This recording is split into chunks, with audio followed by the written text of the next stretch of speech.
नमस्कार दोस्तों, स्वागत है हमारे YouTube चैनल में। आज हम आपको रथ सप्तमी व्रत कथा पूजा की विधि सुनाने जा रहे हैं। उससे पहले हमारे चैनल को सब्सक्राइब करें और बेल आइकन को दबाना न भूले और कमेंट करना लिखना न भूले। तो आइए शुरू करते हैं रथ सप्तमी या माघ सप्तमी। एक हिंदू त्योहार है जो हिंदू महीने माघ के शुक्ल पक्ष के 7वें दिन मनाया जाता है। सूर्य देव इस दिन 7 अश्वों द्वारा खींचे जाने वाले अपने रथ को उत्तर पूर्व दिशा में उत्तरी गोलार्ध की ओर घुमाते हैं।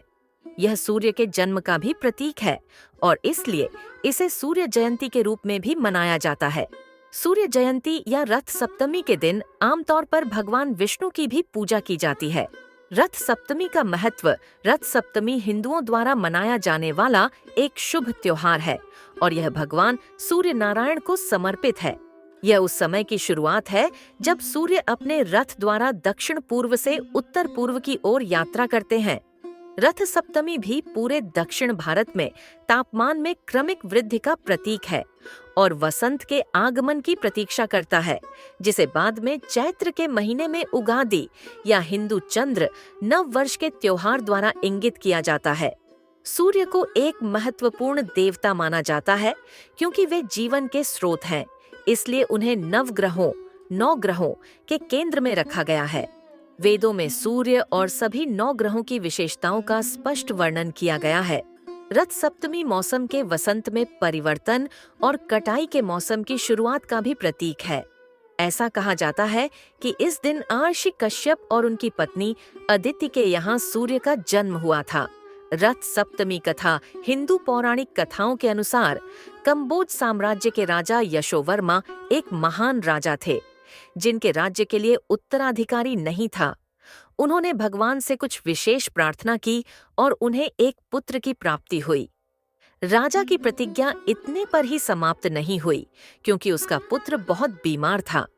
राजा के पास गए एक संत ने सलाह दी कि उनके बेटे को अपने पिछले पापों से छुटकारा पाने के लिए श्रद्धा के साथ रथ सप्तमी पूजा करनी चाहिए। एक बार जब राजा के बेटे ने यह किया तो उसका स्वास्थ्य ठीक हो गया और उसने अपने राज्य पर अच्छी तरह से शासन किया। यह भी माना जाता है कि महर्षि अगस्त्यार ने भगवान राम को यह पूजा करने और रावण के खिलाफ युद्ध जीतने के लिए भगवान सूर्य की पूजा करने की सलाह दी थी।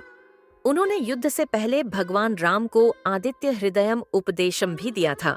भगवान सूर्य को आरोग्यम, स्वास्थ्य और ऐश्वर्य धन का दाता माना जाता है, इसलिए सुबह सुबह जब सूर्य की किरणें ताज़ी होती हैं, तब उनकी पूजा करने से व्यक्ति की ऊर्जा फिर से जीवंत हो जाती है और मन और शरीर शुद्ध हो जाता है। ऐसा कहा जाता है कि इस दिन सूर्योदय से पहले ब्रह्म मुहूर्त, सूर्योदय से 1 घंटे और 50 मिनट पहले के दौरान स्नान करने से हमारे जीवन में बीमारी को खत्म करने में मदद मिल सकती है।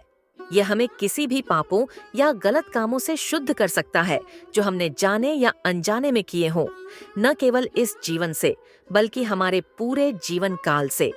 रथ सप्तमी पूजा करने वाले लोगों को सुबह सूर्योदय से पहले उठना चाहिए। घरों के सामने रथ पर सवार 7 घोड़ों के साथ सूर्य देव की छवि वाली विशेष रंगोली बनानी चाहिए। विवाहित महिलाओं को इरुक्कम के 7 पत्ते, 1 चुटकी हल्दी और थोड़े से कच्चे चावल पत्ते पर रखकर स्नान करना चाहिए। स्नान करते समय 1 पत्ते को सिर पर, 2 कंधों पर, 2 घुटनों पर और 2 पैरों पर रखना चाहिए। इसी तरह पुरुषों को भी 7 पत्ते और बिना हल्दी के कच्चे चावल से स्नान करना चाहिए।